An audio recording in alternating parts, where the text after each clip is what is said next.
Hace unas semanas, en nuestro periódico local, leí un artículo que rompió mi corazón. Esto es lo que decía.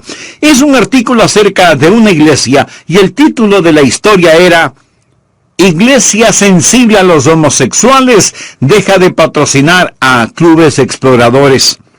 Y luego relata la trágica historia de una ceremonia en esa iglesia, la ceremonia de la separación. Esa iglesia en Denver se separaba de la tropa 89 de los Boy Scouts. Y la siguiente es la oración que hicieron y salió en nuestro periódico local. Señor, estamos juntos para recordar y apreciar los buenos tiempos concedidos a la tropa 89 en tiempos pasados. Pero la diversidad tiene que ser celebrada. Entonces, los 125 miembros respondieron al unísono: con profunda humildad estamos en oposición a la política discriminatoria de los Boy Scouts de América contra nuestros hermanos homosexuales y nuestras hermanas lesbianas. Y en 20 minutos todo terminó. La tropa 89 dejó de ser patrocinada por la congregación de más de 75 años de existencia. La razón para esto fue que la Corte Suprema de los Estados Unidos confirmó los derechos de los Boy Scouts de no permitir a homosexuales en puestos de liderazgo. Eso es triste. Pero aquí está la parte más triste. Escuche. El domingo los niños del segundo grado fueron invitados a reunirse frente a la iglesia donde escucharon un sermón infantil y cada niño recibió una Biblia acompañada de una pequeña nota de advertencia. Ahora, escuche lo que les dijeron a estos niños en relación con la Biblia que les regalaban. Tú no tienes que estar de acuerdo con todo lo que dice, pero contiene buenas historias. Les dieron las Biblias a esos niños, pero les advirtieron, no tienen que estar de acuerdo con todo lo que dice, pero contiene buenas historias. Esto no le entristece a usted. A mí me puso triste, muy triste. Hoy deseo levantar una bandera roja de advertencia contra la religión superficial. Yo creo que Satanás está en la esquina sonriendo cuando la gente pone dudas en las mentes de los niños en relación con la palabra de Dios. Lea el libro de Génesis. Cuando Satanás arrastró por primera vez su viscoso camino en las páginas de la historia, él puso un signo de interrogación a la palabra de Dios y dijo: así que Dios ha dicho. Dios ha dicho. Bueno, realmente tú no tienes que creer su palabra. Mi amigo, cualquier persona, sea un pastor o profesor o líder político, cualquier persona que pone un signo de interrogación a la palabra de Dios está haciendo el trabajo de Satanás. Doy gracias a Dios por iglesias que creen en la Biblia. Pero si usted es miembro de una iglesia que duda de la palabra de Dios, necesita saturar esa iglesia con su ausencia. Y si dice, pero es que mi abuelita está enterrada aquí, ella también se levantaría y se iría, si pudiera, se lo garantizo. El libro de los Hechos es el libro de la iglesia primitiva, y la iglesia primitiva creyó en la palabra de Dios. En el mensaje de hoy deseo mencionar dos cosas de las que debe cuidarse y dos cosas de las que debe asegurarse. Primero, cuídese de la devoción pretendida de la religión superficial. Empecemos a leer Hechos capítulo 5 desde el versículo 1. Pero cierto hombre llamado Ananías, con Zafira, su mujer, vendió una heredad y sustrajo del precio, sabiéndolo también su mujer. Y trayendo solo una parte, la puso a los pies de los apóstoles. Y dijo Pedro: Ananías, ¿por qué llenó Satanás tu corazón para que mintieses al Espíritu Santo y sustrajeses del precio de la heredad? Reteniéndola, no se te quedaba a ti, y vendida, no estaba en tu poder. ¿Por qué pusiste esto en tu corazón? No has mentido a los hombres, sino a Dios. Al oír Ananías estas palabras, cayó y expiró, y vino un gran temor sobre todos los que lo oyeron, y levantándose los jóvenes lo envolvieron, y sacándolo lo sepultaron. Pasado un lapso como de 3 horas, sucedió que entró su mujer, no sabiendo lo que había acontecido. Entonces Pedro le dijo, dime, ¿vendiste en tanto la heredad? Y ella dijo, sí, en tanto. Y Pedro le dijo, ¿por qué convinisteis en tentar al Espíritu del Señor? He aquí a la puerta a los pies de los que han sepultado a tu marido, y te sacarán a ti. Al instante ella cayó a los pies de él y expiró. Y cuando entraron los jóvenes, la hallaron muerta, y la sacaron, y la sepultaron junto a su marido, y vino gran temor sobre toda la iglesia, y sobre todos los que oyeron estas cosas. Cuídese de la devoción pretendida. Déjeme darle el trasfondo de este pasaje de las Escrituras. Había un hombre llamado Bernabé que hizo un donativo a la iglesia. Él fue un hombre muy generoso, con un gran corazón. El nombre Bernabé significa animador. Era un hombre muy pudiente. Tenía algunas propiedades y las vendió. Debido a la persecución, había gran necesidad financiera en la iglesia. Y usted puede leer esto en Hechos capítulo 4, pero veamos los versículos 36 y 37. Entonces José, a quien los apóstoles pusieron por sobrenombre Bernabé, que traducido es hijo de consolación, levita, natural de Chipre, como tenía una heredad, la vendió y trajo el precio y lo puso a los pies de los apóstoles. Bernabé tenía una propiedad y la vendió. Tomó todo el dinero y dijo, Pedro, Santiago, Juan, tomen este dinero, úsenlo como convenga. Magnánimo. No lo hacía para exhibirse. Fue un regalo motivado por el amor. Estaba dejando que su luz brille delante de los hombres, y los hombres vieron sus buenas obras y glorificaron a Dios en los cielos. Ahora, Ananías y Zafira estuvieron allí. Ellos vieron lo que Bernabé había hecho, vieron cómo la gente glorificó a Dios, escucharon cómo la gente hablaba de Bernabé, diciendo cuán buen hombre era, y se dijeron, sería bueno cubrirse con algo de esta fama. Zafira, nosotros tenemos una propiedad. ¿Por qué no la vendemos y traemos ese dinero y se lo damos a la iglesia? Pero, ¿piensas que debemos dar todo el dinero? Ellos no sabrán en cuánto la vendimos. Podemos decirles que eso es todo lo que nos dieron y podemos guardar una parte.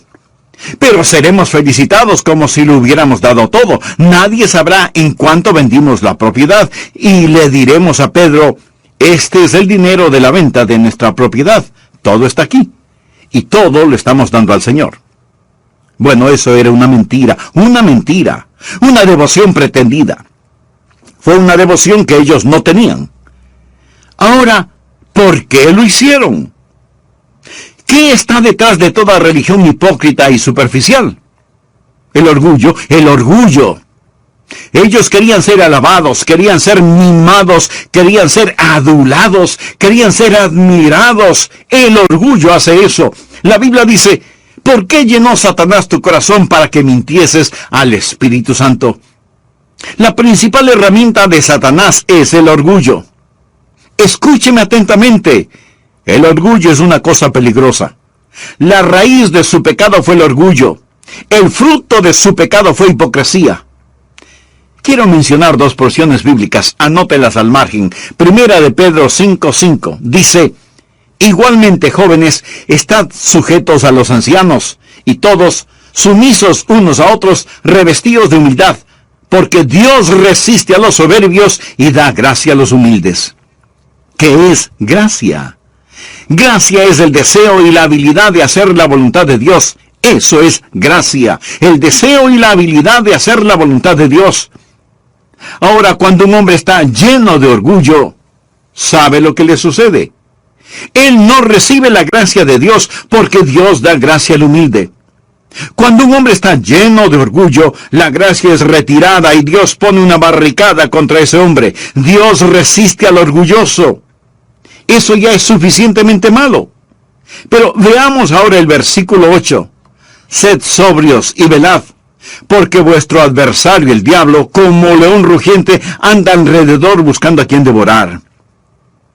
Puede imaginarse a un individuo así. privado de la gracia de Dios, sintiendo la resistencia de Dios y Satanás alrededor para devorarlo. Eso hace el orgullo. Nada pone a una persona más fuera del alcance de Satanás que la genuina humildad. Pero ¿qué sucedió con Ananías y Zafira?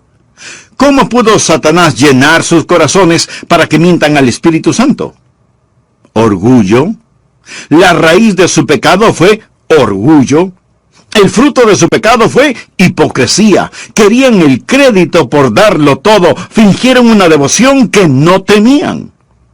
Ahora escúcheme cuidadosamente. Su pecado no fue que ellos no lo dieron todo. No tenían que darlo todo. Lo que usted no da gozosamente, Dios no lo necesita ni lo quiere. Usted no está ayudando a Dios. Él es dueño del mundo. No había una orden obligándoles a dar todo. Y Pedro lo dice muy claro. Leamos el versículo 4. Reteniéndola, no se te quedaba a ti.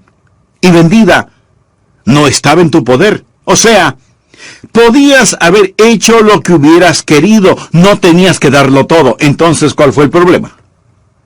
No fue que ellos fallaron en dar.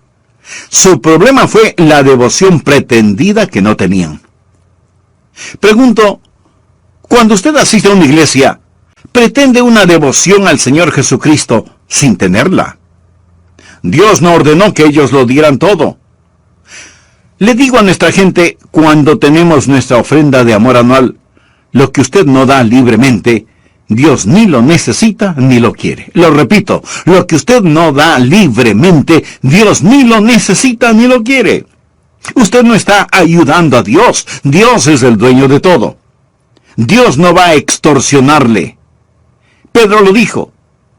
Está en tus manos. Puedes darlo o puedes retenerlo. Ahora, ellos tenían el derecho de retener algo si así lo querían, pero fueron hipócritas.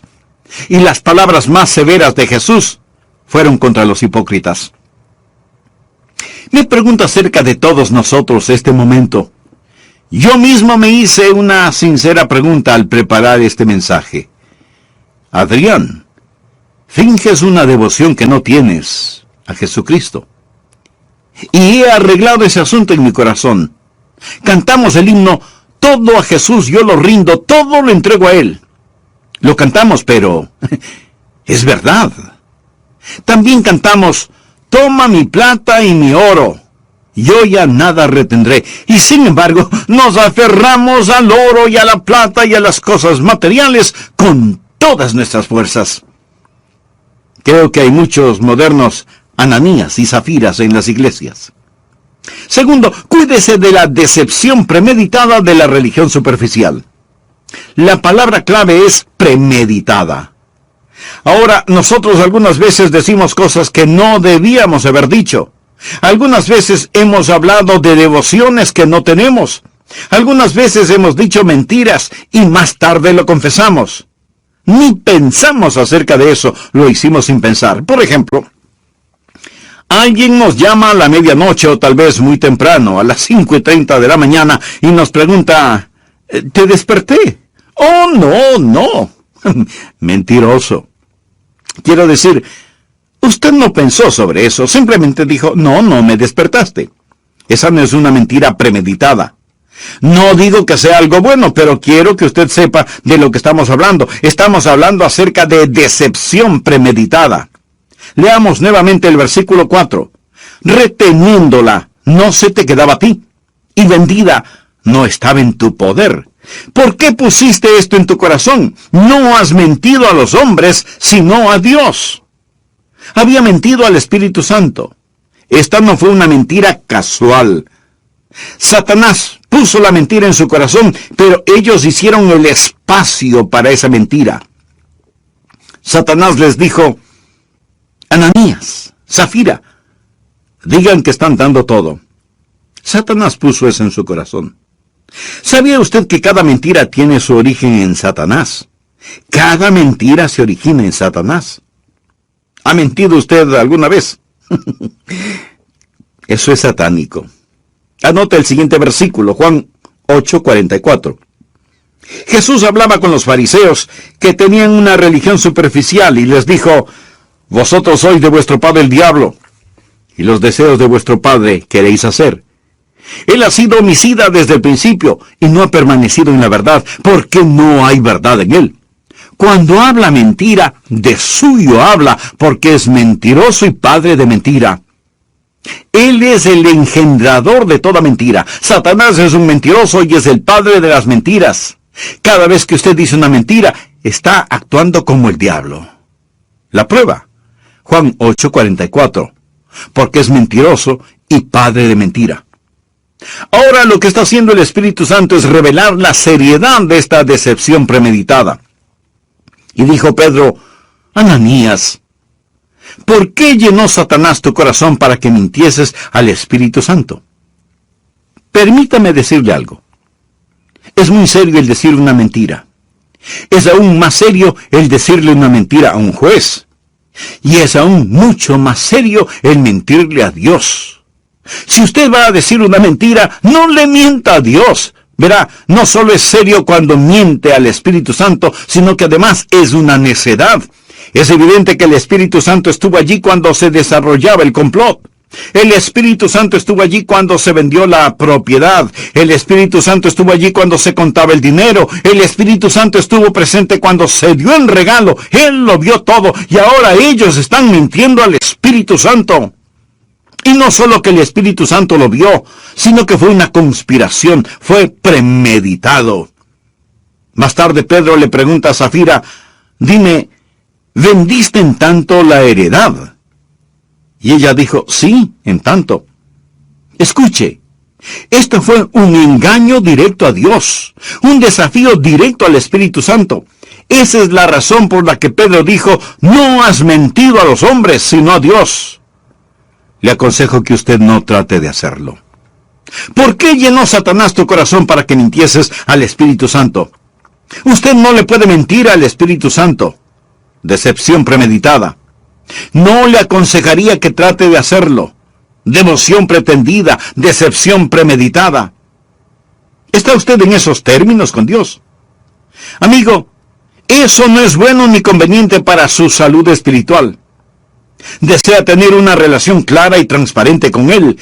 Entonces le invito a que ore este mismo momento al respecto. Ore sinceramente, converse con Dios y con sus propias palabras dígale que se arrepiente de sus rebeldías, que reconoce y agradece por el sacrificio de Jesús en el Calvario para pagar la culpa de sus pecados. Pídale que le perdone, que le limpie, que le salve.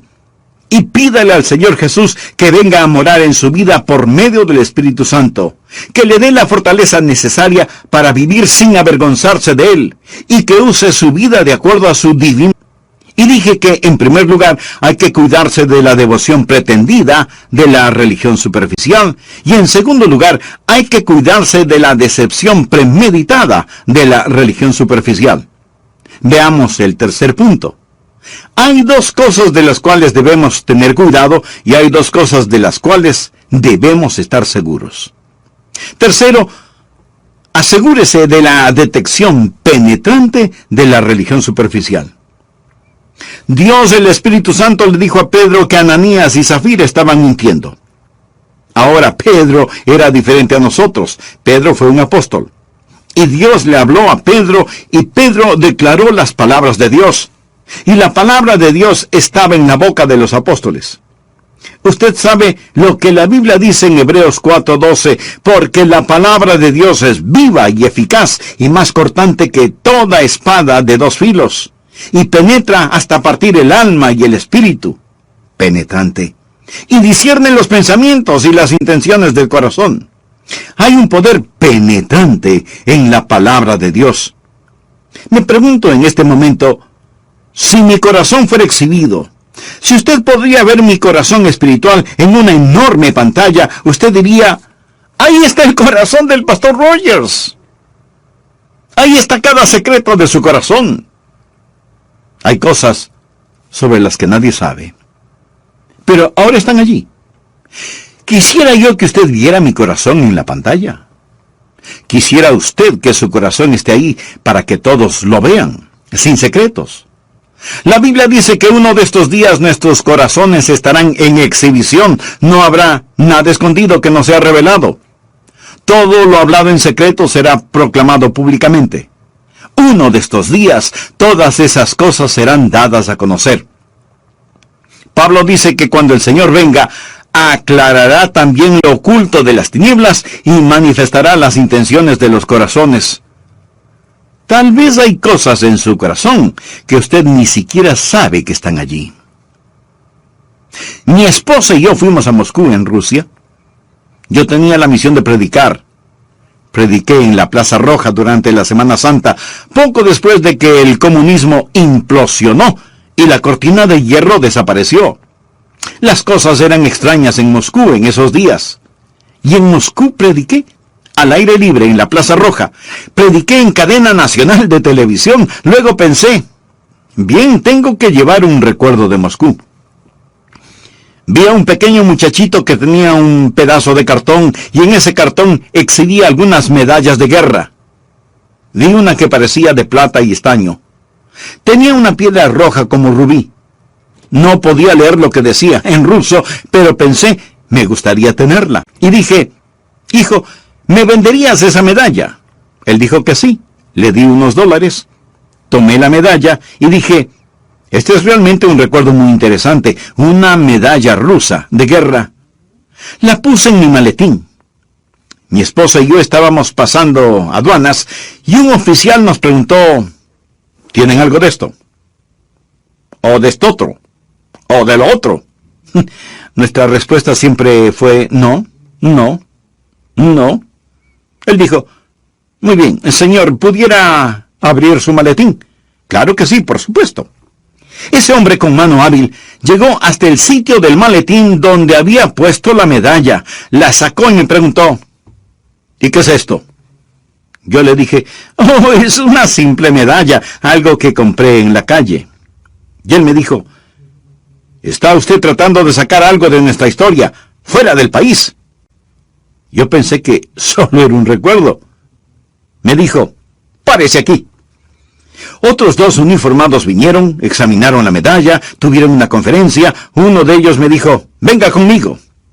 Yo pregunté, ¿puede venir mi esposa? No, solo usted. Dije a mi esposa, Joyce, ya regreso, eso espero. Caminé hasta una oficina. Un guardia me dijo, espere aquí. En la oficina había una mujer muy, muy grande. Tenía la medalla sobre el escritorio y estaba escribiendo. Luego tomó un enorme sello, selló el papel, trae ese papel escrito en ruso y me dice, fírmelo. Yo no voy a firmar eso, ni siquiera lo puedo leer, fírmelo. Le dije, no lo firmaré. Fue un enfrentamiento y pensé, bueno, aquí vamos a empezar la Guerra Fría de nuevo. Yo no sabía qué era, no sabía lo que estaba pasando. Vi a un soldado y le pregunté, ¿habla mi idioma? Él me dijo, un poquito. Le dije, ¿me puede decir de qué se trata todo esto? Él leyó el papel y se rió. Yo no le veía el chiste. Él me dijo, este es un recibo que le piden que firme. Dice que no puede sacar esta medalla fuera del país, pero reconocen que es suya. La van a guardar para usted, y cuando usted quiera puede tenerla dentro de los próximos 3 meses, pero no la puede sacar del país. Yo dije, hombre, firmaré ese papel de inmediato. El punto de esta historia es, amigo, que yo me había olvidado que puse la medalla en el maletín. Uno de estos días la visión de rayos X de Dios va a mirar su corazón y mi corazón. Y va a haber cosas que tal vez ni siquiera sabemos que están allí. Pero ahí estará la penetrante mirada de Dios. ¿Está usted dispuesto a pedirle a Dios, el Espíritu Santo, que ponga la luz investigadora en su corazón ahora mismo? Y que, como los rayos X de los hombres, miren su corazón. Examíname, oh Dios, y conoce mi corazón. Pruébame y conoce mis pensamientos, y ve si hay en mí camino de perversidad. 4, usted puede estar seguro de la disciplina purificadora de la religión superficial. ¿Qué sucedió? Hechos 5, versículo 5. Al oír Ananías estas palabras, cayó y expiró, Y vino un gran temor sobre todos los que lo oyeron. Y levantándose los jóvenes, lo envolvieron y sacándolo, lo sepultaron. Pasado un lapso como de 3 horas, sucedió que entró su mujer, no sabiendo lo que había acontecido. Entonces Pedro le dijo, dime, ¿vendiste en tanto la heredad?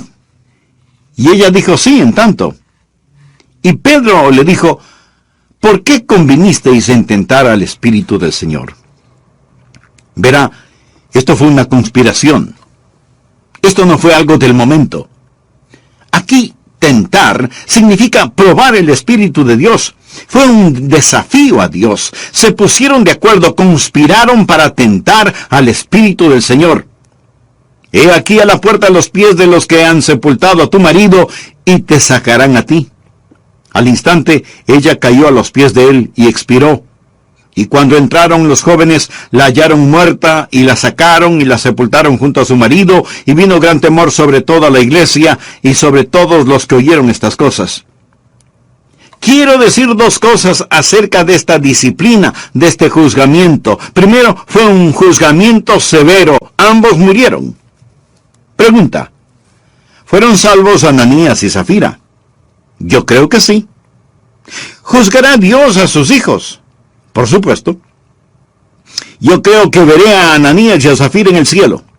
He dicho antes que hay 3 clases de juzgamiento. Se nos juzgará como pecadores, se nos juzgará como siervos y se nos juzgará como hijos. Nuestro juzgamiento como pecadores tiene lugar en el Calvario. Cuando Jesucristo murió, Él tomó el juzgamiento de nuestros pecados, de Cristo después del rapto. Mas existe un tercer juzgamiento, y es nuestro juzgamiento como hijos, y se realiza día a día. ¿Piensa que si usted es salvo, puede pecar y salirse con la suya? No. Si usted es salvo, significa que si peca, no se saldrá con la suya. La Biblia dice, porque el Señor al que ama, disciplina. Dios amó a Ananías y a Zafira. Anote Hebreos 12, versos del 5 al 7. De paso diré que creo que el escritor de Hebreos fue Pablo. Y habéis olvidado la exhortación que como a hijos se os dirige diciendo, Hijo mío, no menospreciéis la disciplina del Señor, ni desmayes cuando eres reprendido por Él. Porque el Señor al que ama disciplina y azota a todo el que recibe por hijo. Si soportáis la disciplina, Dios os trata como a hijos. Porque, ¿qué hijo es aquel a quien el Padre no disciplina? Usted dirá, Pastor, pero ellos murieron. Sí. Este juzgamiento fue un juzgamiento severo, especialmente cuando usted desafía a Dios, cuando es premeditado, cuando es una conspiración, cuando es una confrontación entre aquello que Satanás ha puesto en su corazón y aquello sobre lo cual el Espíritu Santo le ha dicho que se cuide. Pablo advirtió a la iglesia de Corinto acerca de la forma en que participaban en la cena del Señor. Leamos 1 Corintios 11, versículos 29-30.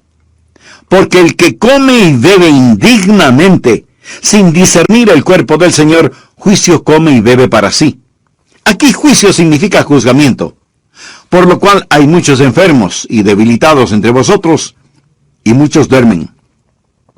Algunos habían muerto, como Ananías y Zafira, en la iglesia de Corinto. Debido al juzgamiento de Dios sobre ellos, fueron hijos de Dios y murieron prematuramente. También la Biblia dice en 1 de Juan 5:16, si alguno viere a su hermano cometer pecado que no sea de muerte, pedirá, y Dios le dará vida. Esto es para los que cometen pecado que no sea de muerte. Bueno, ¿qué es un pecado que no sea de muerte?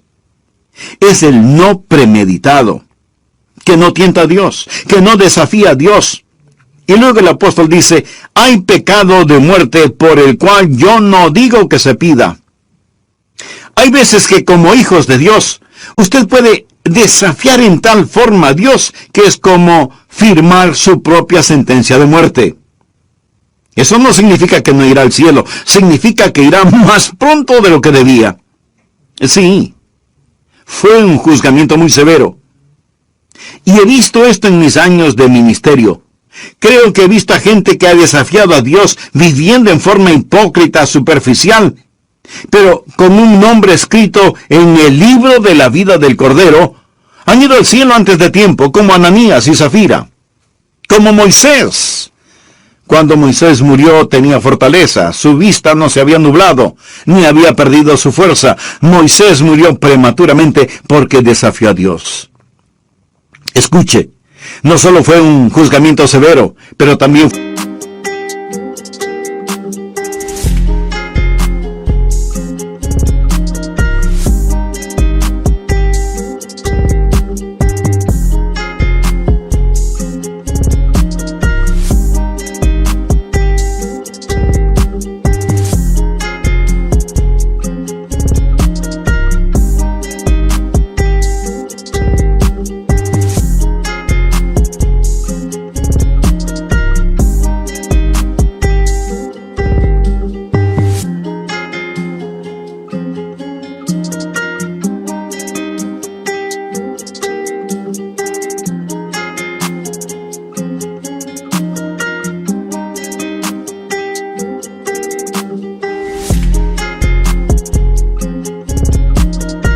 fue un juzgamiento salvador.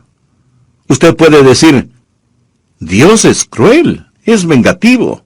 No, Dios es bueno y bondadoso. Primero fue para salvar a Ananías y a Zafira de futuros pecados. Creo que Dios hizo así, por misericordia. Ahora, podría ser que Dios en su misericordia se llevó a Ananías y Zafira para evitar que cayeran en pecados futuros. Eso no fue solo salvar a Ananías y Zafira, sino que fue salvar a la iglesia de la contaminación. Dios no quiere hipócritas en la iglesia. Por eso Dios los quitó, porque había tal santidad, tanto fuego, tanto avivamiento, y Dios no iba a permitir que nada dañara esto. Dice la Biblia en Hechos 5:11, y vino gran temor sobre toda la iglesia y sobre todos los que oyeron estas cosas. Por lo tanto, lo que sucedió fue una bendición para la iglesia. Además, fue una bendición porque muchos se salvaron de ir prematuramente. ¿Por qué no hace lo mismo ahora? Es decir, ¿por qué no va a las congregaciones y dice, tú eres uno de ellos? Afuera. Tú eres otro. Afuera. Y tú también. Afuera. Un predicador dijo, si Dios matara a todos los que hacen eso, ¿dónde estaría yo? Y todos rieron. Entonces él añadió, estaría predicando en una iglesia vacía. ¿Por qué Dios no lo hace hoy? Usted va a encontrar el siguiente principio en la Biblia. Dios hará ciertas cosas como un ejemplo en el mundo físico para demostrar cómo Él se siente en el mundo espiritual. Por ejemplo, Sodoma y Gomorra. Dios destruyó a Sodoma y Gomorra con fuego y azufre. ¿Por qué Dios no destruye hoy con fuego y azufre a ciudades entregadas a la sodomía? La respuesta la tenemos en Judas versículo 7. Como Sodoma y Gomorra y las ciudades vecinas, las cuales de la misma manera que aquellos, habiendo fornicado e ido en pos de vicios contra naturaleza, fueron puestas por ejemplo, sufriendo el castigo del fuego eterno. Cuando Dios erradicó Sodoma y Gomorra con fuego y azufre, y la dejó en ruinas humeantes, Dios dijo que fue un ejemplo, un ejemplo. ¿Quieres saber lo que yo siento al respecto? Fue un ejemplo. Déjeme ilustrar ese principio de nuevo. En el desierto, cuando los hijos de Israel salían de Egipto rumbo a Canaán, ellos vivieron en pecado, cayeron en la idolatría y Dios destruyó a muchos de ellos. Escuche. 1 Corintios 10, versículos 10 y 11 dicen, ni murmuréis como algunos de ellos murmuraron y perecieron por el destructor. Y estas cosas les acontecieron como ejemplo, y están escritas para amonestarnos a nosotros, a quienes han alcanzado los fines de los siglos. Dios realiza ciertas cosas como ejemplos. Dios dice, miren, ¿quieren saber qué siento acerca de la sodomía? Ahí está un ejemplo. ¿Quieren saber lo que siento acerca de la murmuración? Ahí está un ejemplo. ¿Quieren saber lo que siento acerca de la hipocresía y la superficialidad en la iglesia? Ahí tienen un ejemplo. Dios hace a veces cosas para darnos ejemplos. Aprenderemos eso hoy. Finalmente quiero darle 5 pensamientos rápidamente. Primero, el pecado entre los santos es más serio que el pecado entre los perdidos. Segundo, el pecado contra el Espíritu Santo es muy serio. Todo pecado es serio, pero el pecado contra el Espíritu Santo es muy, muy grave. Tercero, esté en guardia contra la hipocresía en su vida. Pida que Dios le escudriñe. Asegúrese de que su corazón está limpio y puro. Y sobre todo, no pretenda tener una devoción más grande de la que tiene. Cuarto, no deje que algunos hipócritas le separen de Jesús. Siempre han existido los hipócritas. Se dirá,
no quiero ser miembro de la iglesia. Está llena de hipócritas. Bueno, es mejor estar en la iglesia con unos cuantos de ellos por un corto tiempo que pasar en el infierno con todos ellos por toda la eternidad.